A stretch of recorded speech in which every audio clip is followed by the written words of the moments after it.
Well, it finally happened. We made it to the end of Wrong Turn Week, which means we're about due for a reboot. The movie we're talking about today actually played in theaters, making it the first Wrong Turn to do so after the original. I watched it back in 2021, and I remember being pretty surprised by the negative discourse around it. That's not to say the movie's perfect, it's obviously flawed in certain regards, but I don't think I'm as annoyed by those flaws as some other horror fans. I'm also of the opinion that a lot of people misunderstood this movie when it first came out, but we'll get into all of that. Wrong Turn 2021 is directed by Mike P. Nelson, whose Silent Night Deadly Night reboot is coming out later this year. I try not to get too excited about old franchises coming back, but Silent Night Deadly Night is one of my favorite 80s slashers, so I'll definitely cover the new one when I get a chance to see it. I'm confident it will at least be decent, since everything I've seen from Nelson so far has been pretty solid. If you haven't seen his shorts in VHS 85,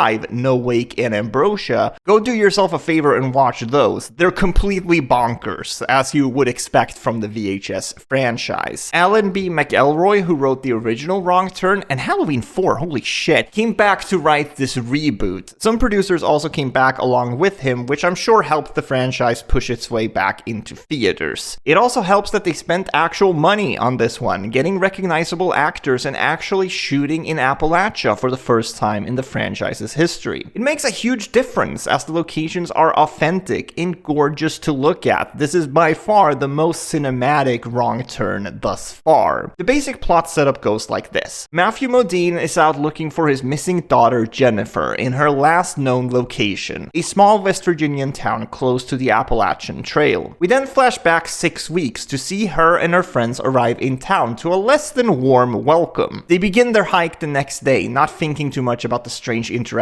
in town the day before. After venturing off from the marked path, they get attacked by a cult-like society named the Foundation, and all hell breaks loose. That's only telling half of the story though. The Foundation are nothing like the cannibals in the first 6 films. They have their own structured society built on laws and morals. They're heinous laws and morals that only exist to uphold the patriarchal leadership, but that doesn't really change anything for a group of survivors. They ventured into the Foundation's territory, so now they have to abide by their rules. Common criticism I see online of this movie is that the Foundation's rule of law doesn't actually make any sense, and to those people I would like to say, you're correct. That's the point. That's not actually a criticism. You're just saying what the movie's about. Throughout the entire story, the Foundation are the aggressors. Obviously, that doesn't mean that every Foundation member is evil, but there's a pretty clear-cut line between the good guys and the bad guys. However,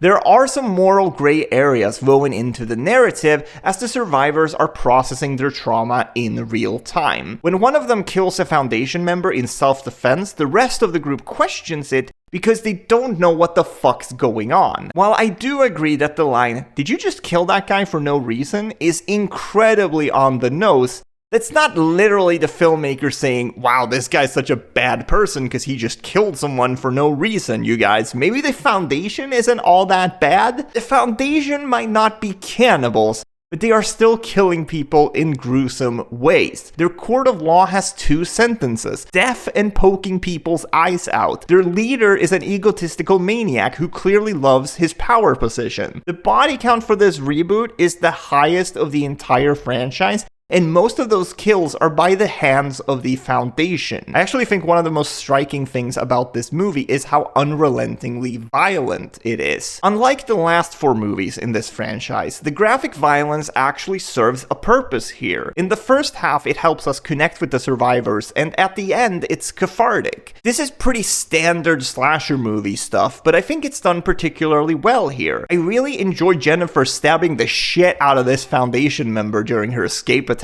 Charlotte Vega, who plays Jennifer, is actually great throughout the entire movie. Even though I love Elisha Dushku in the original, I think Charlotte Vega is given so much more to work with. For the most part, I think this is a really good reboot. Unfortunately, it stumbles in the second and third act, where things just don't make a lot of sense anymore. After they cut back to Matthew Modine for the first time since we've seen what happened to his daughter, we get a lot of backstory for the Foundation. A lot of it is repeated information from the first half of the movie, but now we're hearing it from the townspeople that Jennifer and her friends interacted with before going missing. It turns out this town fucking hates the Foundation, since people go missing around their territory all the time. I can sustain my disbelief just fine, especially when watching movies like these, but something about this just kind of broke my brain a little bit. Like, I feel like the FBI could have been called at some point. But more importantly, this one piece of new information reduces the opening of the film to complete nonsense. I guess the locals picked fights with Jennifer's friends to deter them from going out into the woods, but they could have just